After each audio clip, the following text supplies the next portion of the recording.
जय सिया राम। मंगल भवन अमंगल हारी, द्रवहु सुदशरथ अजर बिहारी। राम सिया राम जय जय राम। राम सिया राम जय जय राम। जो बालक कहीं तो तरि बाता, सुनहि मुदित मन पितु अरु माता। हसे हहीं क्रूर कुटिल कुविचारी, जे पर दूषण भूषण धारी। जैसे बालक जब तोतले वचन बोलता है तो उसके माता पिता उन्हें प्रसन्न मन से सुनते हैं, किंतु क्रूर कुटिल और बुरे विचार वाले लोग जो दूसरों के दोषों को ही भूषण रूप से धारण किए रहते हैं, हंसेंगे। निज कवित्त के लाग ननीका, सरस हो अथवा अति फीका।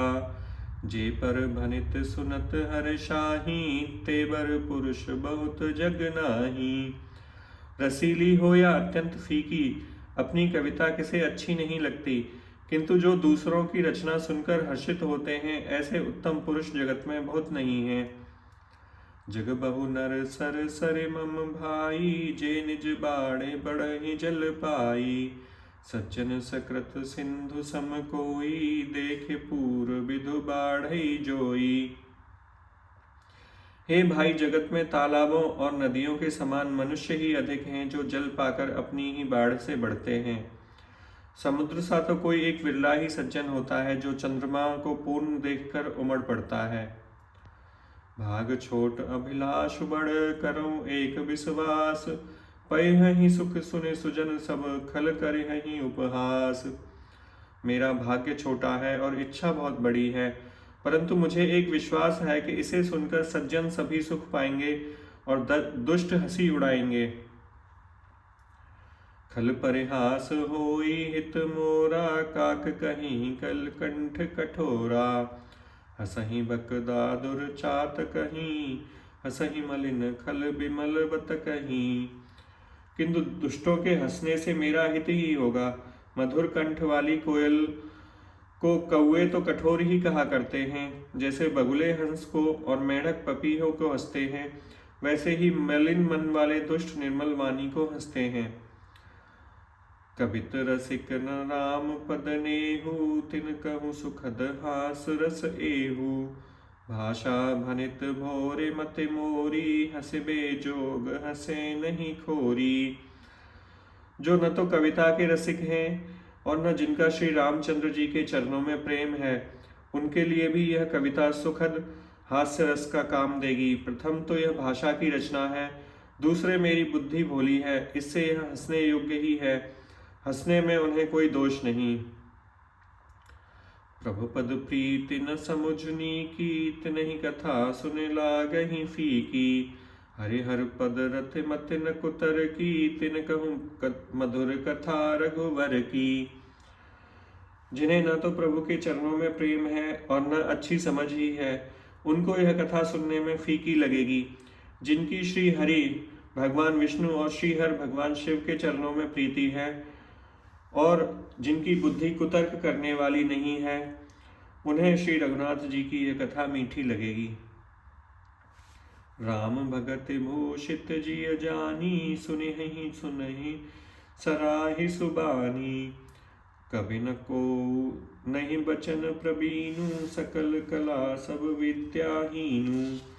सज्जनगण इस कथा को अपने जी में श्री राम जी की भक्ति से भूषित जानकर सुंदर वाणी से सराहना करते हुए सुनेंगे। मैं न तो कवि हूँ, न वाक्य रचना में ही कुशल हूँ, मैं तो सब कलाओं तथा सब विद्याओं से रहित हूँ। आखर अर्थ अलंकृत नाना, छंद प्रबंध अनेक विधाना। भाव भेद रस भेद अपारा, कवित दोष गुण विविध प्रकारा।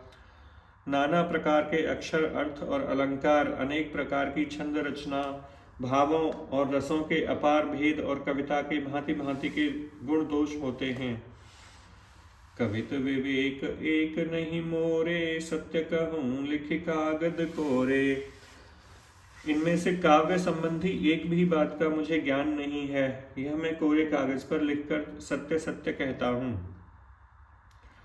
भनित मोर सब गुण रहित, विश्व विदित गुण एक, सो विचार सुनिहि सुमित, जिनके बमल विवेक। मेरी रचना सब गुणों से रहित है, इसमें बस जगत प्रसिद्ध एक गुण है, उसे विचार कर अच्छी बुद्धि वाले पुरुष जिनके निर्मल ज्ञान है इसको सुनेंगे। एहि मह रघुपति नाम उदारा, अति पावन पुराण श्रुति सारा, मंगल भवन अमंगल हारी, उमा सहित जेहि जपत पुरारी। इसमें श्री रघुनाथ जी का उदार नाम है जो अत्यंत पवित्र है, वेद पुराणों का सार है, कल्याण का भवन है और अमंगलों का हरने वाला है, जिसे पार्वती जी सहित भगवान शिव जी सदा जपते रहते हैं। भनित विचित्र सुख विकृत जो, राम नाम बिनु सोहन सो, विधुवदनी सब भांति सवारी, सोहन बसन बिना बर नारी। जो अच्छे कवि द्वारा रची हुई बड़ी अनूठी कविता है, वह भी राम नाम के बिना शोभा नहीं पाती। जैसे चंद्रमा के समान मुख वाली सुंदर स्त्री सब प्रकार से सुसज्जित होने पर भी वस्त्र के बिना शोभा नहीं देती।